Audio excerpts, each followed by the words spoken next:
Welcome to the Postgame Show presented by Ricoh. I'm Gabriella DiGiovanni, joined by Fran Duffy and Ike Reese. Hard-fought battle down in Dallas, guys. They lost 40-34. They moved to 13-2. A lot to get to, but what are your initial thoughts? Initial thoughts that, listen, we knew it was going to be a tough game going down there and not having QB1 available to go for you tonight, Jalen Hurts. I thought Gardner Minshew did a decent job tonight. Some unfortunate bounces with turnovers. I didn't think this was our best effort from our defense. Gave us some big plays, especially late in the game. That's been uncharacteristic of this defense. But all in all, I mean, listen, you're going to lose tough games like this when you go on the road playing against a divisional opponent and you're a little undermanned.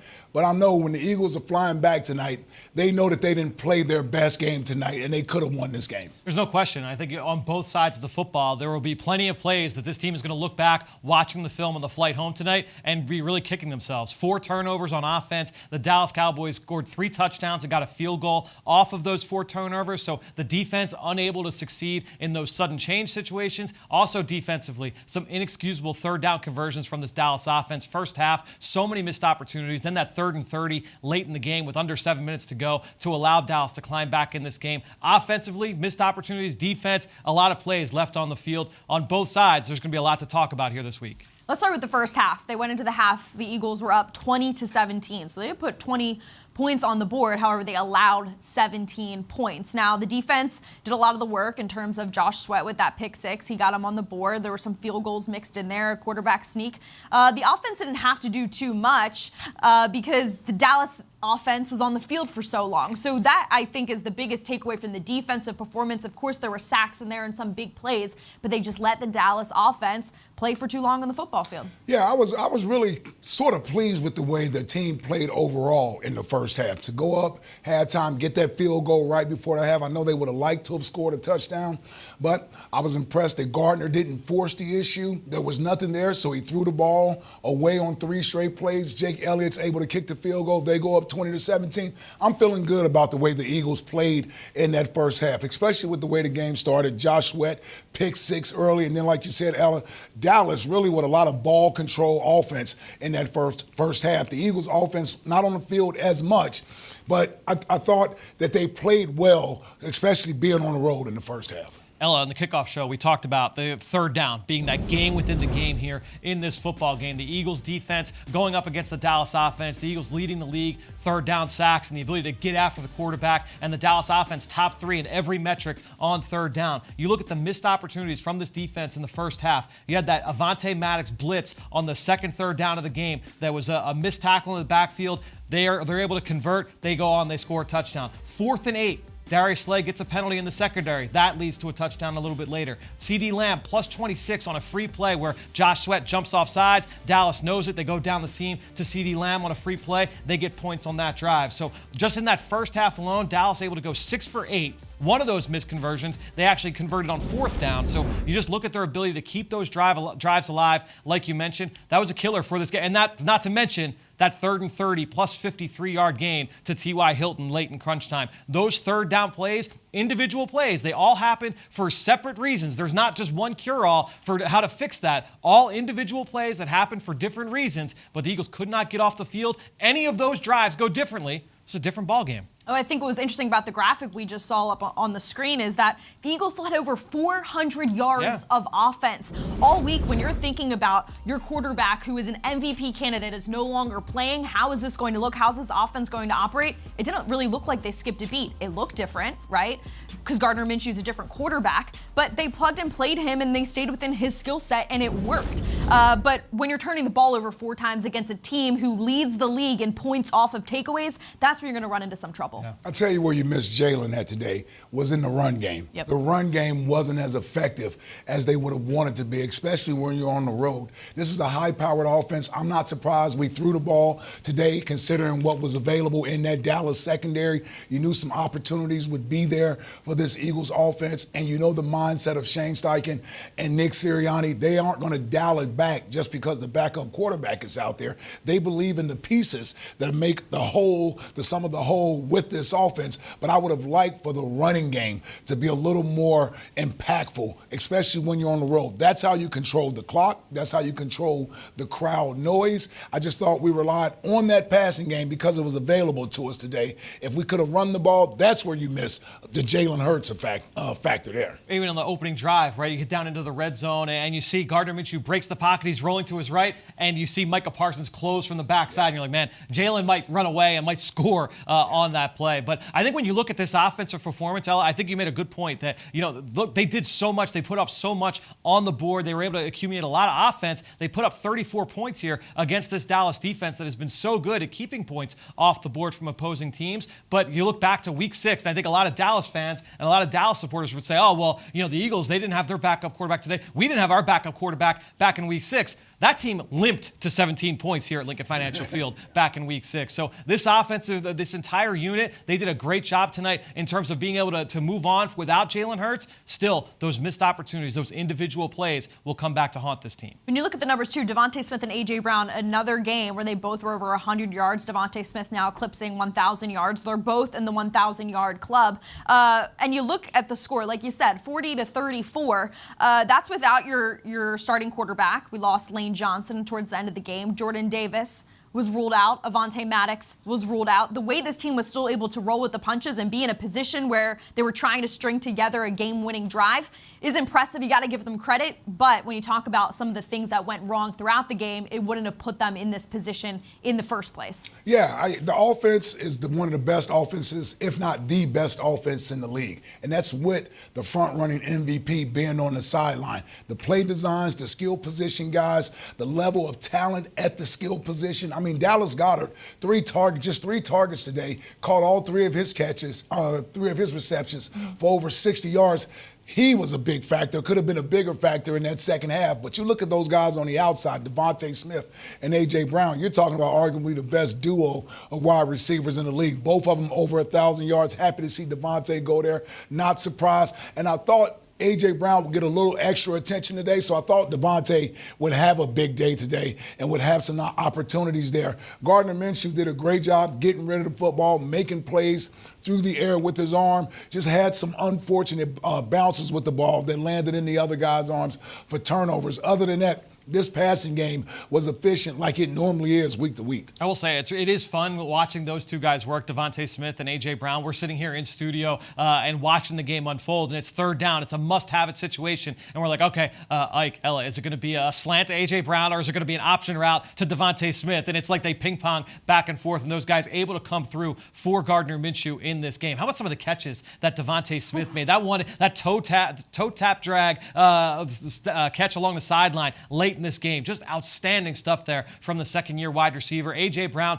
making plays over the middle, sustaining contact, takes that shot to his knee, comes back into the game 2 plays later on the touchdown play. So you just look at the way those two guys are operating in this passing game. That gives you a lot of hope here moving into the postseason as Jalen Hurts gets healthy. And this game, the result of this game makes the next 2 weeks a little more interesting. We don't know the status of Jalen Hurts, when he will be ready to go. Is it Gardner Minshew again next week against the Saints? We're not sure. But today was an opportunity to clinch both the NFC East and the #1 seed in the NFC. They did not do that. They have 2 more opportunities to do so. They have to win 1 of these final 3 games. Well, today was a loss.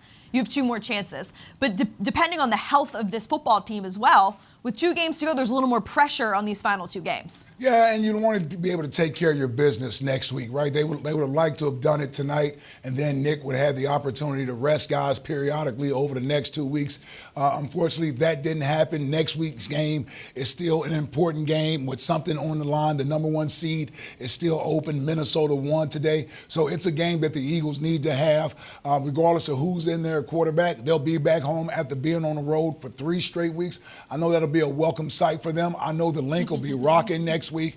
I'm not worried about whether or not they're going to win one of the next 2 games. I don't want to put the cart before the horse, but I feel confident they'll get a win over the next 2 weeks to lock up the #1 seed, hopefully next week, so you can start resting guys. You want to get into the playoffs with all your guys completely healthy, or as many of them as healthy as possible, as opposed to having to play the string out for the next 2 weeks trying to clinch that #1 seed. You can't go into the week thinking this way because you don't know how it's going to play out, but one conflicting thing about this is we look at the Eagles' remaining schedule. Remember, the Eagles need to win one of these two games. They don't necessarily need to, though, because if the Cowboys lose one of their next two, then the Eagles are also cemented into that number 1 seed. The Cowboys play Thursday night against the Tennessee Titans on the road. So they have a short week going up against the Titans on the road. The Eagles could get an answer by Friday morning in terms of what that will look like here in terms of their postseason hopes. For the defense, still kind of under the radar, 16 sacks. Yep. Again, I think this is about the third straight week. Fourth straight week of 6 or more team sacks. This defense is still finding a way to get to the quarterback. You saw Dak get rattled at times. I mean, he obviously threw that pick at the start of the game. He just kind of overcame that type of pressure. Yeah, and I'll tell you, as a defensive player, 6 sacks, a pick 6 for a touchdown, and you still don't feel good about today's performance. Nope. Those are the standards in which this team has set. Arguably the best defense in the league. When you're looking at takeaways, getting after the quarterback, you knew they were going to do this. If Dallas is going to drop back and throw the ball against this front, then they're going to eventually get there and make plays. But I guarantee you, to a man, they're thinking about the plays that Fran was describing not too long ago, the third down plays, the fourth down play, the third and 30? Third and 30. Third and 30. Those are the plays as defensive players that stick out in your mind because they know that they're capable of playing at that level and they don't give up plays like that normally. I guarantee you that's what's at the front of their mind as they get dressed and get ready to head back here to Philadelphia is they're thinking about not getting off the field on third down and the amount of big plays they gave up. I'll tell you one thing we didn't get a great explanation of on the broadcast. So I thought the broadcast crew did a great job in this game, but that sack fumble we just saw by Hassan Reddick, they ruled that on the field as Eagles ball, and then they went away, they showed replays, and Dallas had the ball 2nd and 21. I'm interested to get an explanation on that one as to why Dallas had the football, why they changed that on the field, because typically you don't see that. Possession, usually say, okay, that's going to be Eagles football. So I'm interested to see what the explanation is there, because that's another play that, again, 2 plays later is the 3rd and 30. So if that play stands, the Eagles have the football in opposing territory with a touchdown lead, they win this football game. I think another thing interesting about this defense is the story of the defense the past several weeks has been the pressure up front and the sacks. The story of the defense in the first half of the season was interceptions. That's been a little quiet in this part of their game. Now next week, C.J. Gardner-Johnson has a chance to be activated off of IR. We don't know the details and if he actually will be, but there is a chance that he could be available next week. Of course, he was the team's leader in interceptions. So that's something to monitor because that's an area where we haven't seen much production in lately. Yeah, and Reed Blankenship has done as good of a job as he can. Kayvon Wallace did a nice job last week, but it's just a different level of play when you're looking at C.J. Gardner-Johnson as the safety back there. When he was injured, he was the league leader in interceptions, so he's like a ball magnet out there, and it allows Jonathan Gannon to do other things in the secondary where he can focus in other places. Today, I thought Dallas did a great job of taking advantage of our slot coverage. When Avonte Maddox went out, my young fella Josiah Scott, he's in there on CeeDee Lamb. CeeDee Lamb had a career day. 10 for 120 and 2 touchdowns. Yep. And he had over 100 yards in the first half out of that slot. Big third down after big third down picked up by CeeDee Lamb. So not having your best players out there, man, it puts the defense in a tough position. And when you're going up against an offense like the Dallas Cowboys, a little different than the offenses that we've seen in recent weeks. They have the ability to throw the ball. Dak Prescott, we know, has top 10 quarterback capability when he's on. After that first pick 6, I think he hit his next 15 straight passes. Yeah. I mean, he was ridiculous after that pick 6. And then you look at their skill position, guys, moving CeeDee Lamb into the slot. They really were able to take advantage of the middle of our defense. And that was one thing, you made a great point. I forgot that 100 of those yards for CeeDee Lamb did come in the first half. And so you got to give credit to the defense for making that halftime adjustment and say, okay, we're going to come out in the second half. The broadcast showed a couple where they double-teamed CeeDee Lamb in the slot on third down. The defense, 2 of 7 on third down in the second half. So did a much better job getting off the field in those 2 quarters. But that's 3rd and 30. We've said it a couple times now. That's a crucial play in this game. You feel a lot better if you were what did I say? They were 2 of 7 on third down in the second half. If they were 1 of 7, the Eagles probably win this game. We talked so much in the kickoff show about what is this Eagles defense going to try to stop first, and we thought it would be the run game. The duo of Tony Pollard and Ezekiel Elliott has been lethal. Tony Pollard, they held him to 19 yards. Yep. I mean, that is a a good thing to come of this defense, but what happened was they found a way to stop one thing, so then the Dallas offense took advantage, and they started passing the football, and that's where CeeDee Lamb really came alive. Because in Week 6, you didn't hear CeeDee Lamb, his name, too much. No, I mean, listen, you got to give Dallas credit, right? I mean, Dak Prescott is a professional quarterback. We know he's won a lot of football games in his career. So, you know, it's going to take a lot to slow down a guy like Dak Prescott, especially once he gets in a rhythm and he's able to get that ball out of his hands quick. Fran brought up a play earlier where I believe it was Avonte Maddox came in on a blitz, had him wrapped up, couldn't get him down. It's plays like that where Dak will start to gain his confidence, where he can extend plays. If you get him on the ground there, now he's second-guessing himself. Maybe he's holding on to the ball a little bit longer. But because he's able to complete a play like that, he starts to get confidence, and he wants to sit in there in the pocket. And the other thing that's different about Dak than in years past, when he breaks the pocket, he's not looking to run the ball. He's really looking to extend and then throw the ball down the field. He did that a couple times today as well. 165 total yards on third down. That's why the other thing I'm looking at these numbers. It's not just, oh, they were able to move the chains, but a lot of those big plays came on third down. The chunk plays, the 26-yarder to CeeDee Lamb on the free play. You had a Michael Gallup touchdown on third down where Dak Prescott was rolling to his right. That was in the high red zone, so that was a chunk play. You had a bunch of those plays that went for big yardage on those crucial situations. That's tough to bounce back from. I want your opinion on their usage of Kenny Gainwell today. So he had 4 carries for 17 yards, but then in the passing game, he had 4 receptions for 41 yards. I felt like they were very deliberate and intentional in the ways that they used him today. Was it something the Dallas defense was giving them that they were going in his direction? I would imagine they felt they had some sort of advantage with the matchup with Kenny Gainwell on Dallas's linebackers.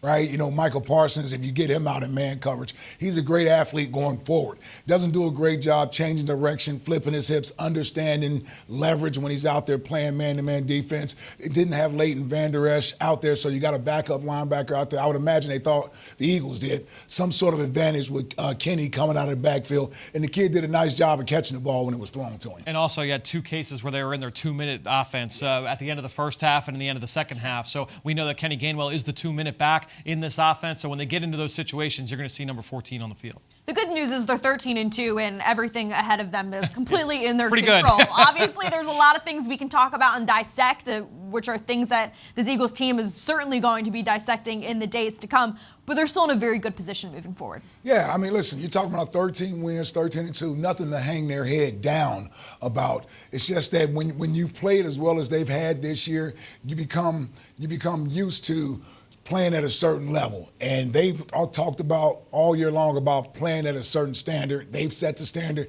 and they want to meet that.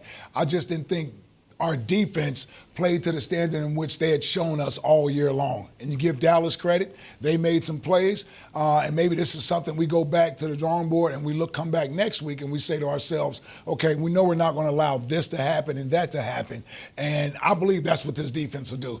And when I look at this game today, the thing to me. All right, I got to cut you off. We got Gardner Minshew at the podium. When you started, how would you assess the way for your first start in a while? Man, we lost, so that sucks. You always want to do your job well enough for the team to win. I felt like I didn't do it, so obviously disappointed. Things to grow on, things to build on, but a lot to clean up. I feel like you guys missed an opportunity here with 4 turnovers and the lead twice in the second half. Absolutely. All credit to them. They made the plays to win the game, but we know there's a lot that we control that we left out there, and things we're going to go back to practice and clean up. Gardner, what was this week like for you? Very eventful, and how was the coaching staff able to prepare you for the game? Yeah, there was a lot going on, man. But man, I'm really appreciative for the coaching staff, getting me up to speed, and that's not just a 1-week project. That's something all year. They've been doing a great job of getting me reps in practice, doing different things to make sure I'm comfortable with the offense. And in year 2 of the system, I felt ready to go, and I really appreciate this coaching staff. Yeah. Play design and the concept on the touchdown, the 4th down touchdown pass to Devontae. It seemed like it's play action. Dallas was clearly a decoy and worked like a charm. We've ran that play a good bit and hit Dallas on the flat, and Seven's a really smart player. He jumped it, and we had a counter for it. So, it was a good play. Did you know immediately that when 7 cut that Devontae was gonna flash open like that? Yeah, it was his guy. So yeah. How much effort and toughness did your receivers in Dallas and all the guys show you going up to get balls in traffic, things like that? Yeah, it was awesome, man. I mean, all the guys fought their tails off, and that's the ones that hurt, when you fight like that and come up short. But I know there's not a group I'd rather step out there with, and really grateful for the effort they gave and the fight that they had. How did the coaching staff kind of adjust the game plan a little bit to better suit your talents with the guys around you? It's a lot of the same stuff, probably minus some of the QB run game would be the biggest difference. But outside of that, we're running same plays, same concepts. Yeah. On the fumble, on the exchange, what was the issue there? It was my fault. I didn't get it to him the way I should have, and that's on me. On the broadcast, I believe they said Jalen wanted to help you, but he wanted to also stay back a little bit, not give you too much. How much was he helpful to you over the last couple of days or the week? Yeah, Jalen's been awesome, man, and just helping me get up to speed, with what it really feels like with these guys in the game. He has a lot of experience playing Dallas. I was able to lean on that, but really, man, I've learned from Jalen all year. Really, last 2 years, he's doing some really incredible stuff out there, and to be able to watch him not only in games but every day at practice, I've learned a ton from him. So really, really grateful for him and the role he played this week too. You got the ball back with a minute 40 left, down by 6. I mean, you hadn't really had that kind of experience lately. What was that like for you coming into the huddle and everything? Yeah, I had a ton of confidence, man. We have some really good guys that can go get the ball. We got a great offensive line that can protect us. It was just a matter of getting a couple chunks and giving ourselves a chance. We did, and then didn't capitalize when we got there. What's your biggest takeaway from the game? We shot ourselves in the foot. You can't turn the ball over 4 times and expect to beat a good team. So we're gonna have to go back and watch the tape. There's some other things to clean up. But at the end of the day, you can't stop yourself. You guys as a team have a chance to do what you could have done today. You have a chance to do it next week, and there's a decent chance that you're the guy again. What will be in your mind, going home? You look forward to just trying to win, man. That's anytime we step out there, that's all it is. There's a ton of guys that have put in a ton of effort, a ton of work into this team, into this season, and I just don't want to let them down. I do everything I can for them to win and to get that first seed in the NFC East. Gardner, you mentioned kind of shooting yourself in the foot. Was that part of Nick's messaging in post-game? Kind of what were his thoughts on it? Yeah, we stress, turnovers all the time. That's a big part of what we do and why we've been so successful. So it's uncharacteristic of us today, and, that's what really bit us. After the emotion of the Mike Leach Memorial, how were you able to regain your focus? I think it was a group effort. Our whole coaching staff, from Nick to Shane to Brian Johnson, really helped me out. As soon as I stepped off the plane Tuesday night, getting back, I went and met with Brian, and we, got right into it. So, really didn't miss a beat, and it's a big credit to those guys for getting me ready. Awesome. Thank you. Gardner Minshew at the podium. I want to remind Eagles fans for our Ask Ike segment, you can submit all your questions on all of our social platforms, and we will get them answered right here on the show. You got to give Gardner Minshew a lot of credit. From a personal standpoint, it was a long week for him, but he's not using that as any type of excuse. He was prepared. He was ready to go. The way the players talked about him this week, they were all more than confident in his abilities, and he really showed it today. A lot of those things aren't on Gardner Minshew, but those turnovers are completely unacceptable, of course, and that's what's going to, at the end of the day, cost you the game. Yeah, especially one mishandle with the fumble. I know that's one he would want back. Not so sure I would give him complete blame on those interceptions. Something going on with the wide receivers need to do a better job of making sure they run the right routes precisely and then continue to run the route and finish the route and catch the ball. But I thought Gardner played as well as I thought he was going to play today. I really did. I had full confidence in him coming into this game because he has a great supporting cast around him. It was just going to be a matter of him staying within the framework of the offense and not doing too much. And I thought for the most part today, he operated the offense with efficiency. Not surprising he threw for over 300 yards. He's had success in this league, plenty of success in this league. I honestly thought, even with that last drive, he was going down for the game-winning touchdown. I just really believe that because I think he has that in him. And it's been a tough week for him. He certainly lost somebody that's close to him, Mike Leach. Prayers out to his family. But when you get a moment like that, sometimes that makes you focus even more. You kind of lock in even more. I know what that's like to lose a loved one during the week of a game and then have to go out there and play. You really play inspired. And I thought Gardner played that way today. Just like I said, just some unfortunate turnovers that was mixed in there that stalled some drives and really gave Dallas a short field to work with. Yeah, and much like the third down stuff that we talked about defensively, for all the good plays that Gardner made, he talked about that fumble, right? The one with he and Boston Scott in the fourth quarter. That is something the ball handling drills, they do every single day in practice. And even though both he and Boston Scott are backups on this offense, that is no excuse. Those guys will be the first to say it, that we have got to be better on those plays. That is an unforced error. That ball cannot hit the ground in those situations. And Gardner will say, hey, that's on me. Boston will say that's on me. All right, well, let's see what Nick Sirianni has to say. He joins us at the podium. Early third quarter, middle of the fourth, but you kind of gave the ball away a couple of times. Do you feel this is a missed opportunity to kind of put a bow on the season? Yeah, as far as the turnovers, and we can't give a good team like that the ball 4 times and expect to win the game. And it put the defense in a tough spot. And so disappointed in the turnovers, disappointed in some of the things, some of the things we got to do better as coaching, disappointed in some of the third down conversions, by the Dallas, but credit to them. There's part of that too, is that they're making plays too, and they're forcing it. So that's a good football team. But we can't help a good football team beat us by giving the ball away. You have a chance to do the same thing next week that you had a chance to do this week. And, there's at least one report out there saying that the quarterback's going to be the same. Do you see this as something you can build upon going into 8 days from now? Yeah, we'll correct all the mistakes that we made in this game, because we made plenty of them. Playing, coaching, we made plenty of mistakes that we'll learn from. That's what I love about this team, is that we'll learn from our mistakes, and we just crave to get better. So we'll get better from that. We'll see what happens as far as everything. I thought Gardner played a good game. I thought it was on the first interception, I thought it was a really good play by 27. Hats off to him. He's a good player. And the second one, it was kind of the ball was in both of their hands, and the guy came away with it. So Gardner played a really good game. But like I said, we'll go from here. We'll see what happens. Like I said with Jalen, I never put anything past him.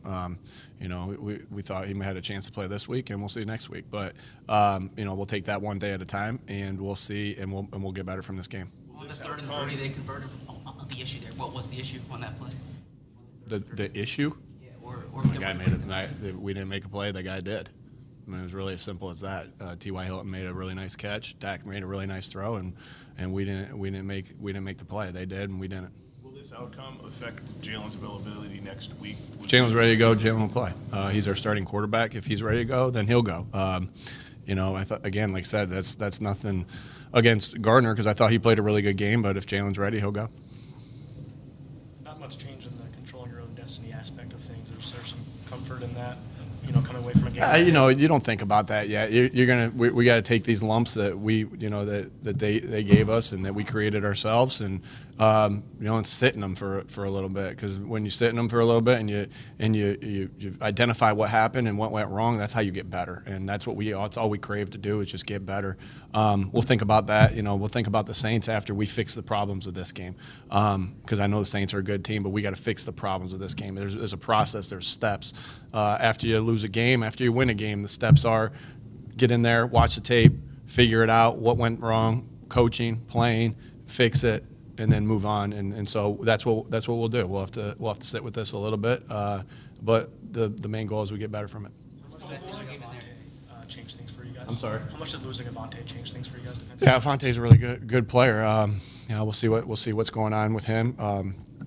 They were, again, a good offense. Kelmore, good offensive coordinator. Coach McCarthy, a good offensive mind. So that was a good offense. And anytime you're without one of your players, of course, it's going to affect you a little bit. But we have a lot of faith in our backup in Josiah. But like I said, we'll have to see the tape and see what went wrong. And I have some ideas, obviously, with some of the things I'm talking to you guys about. But really want to dive into the tape and get better from that. What's the message you gave to the team?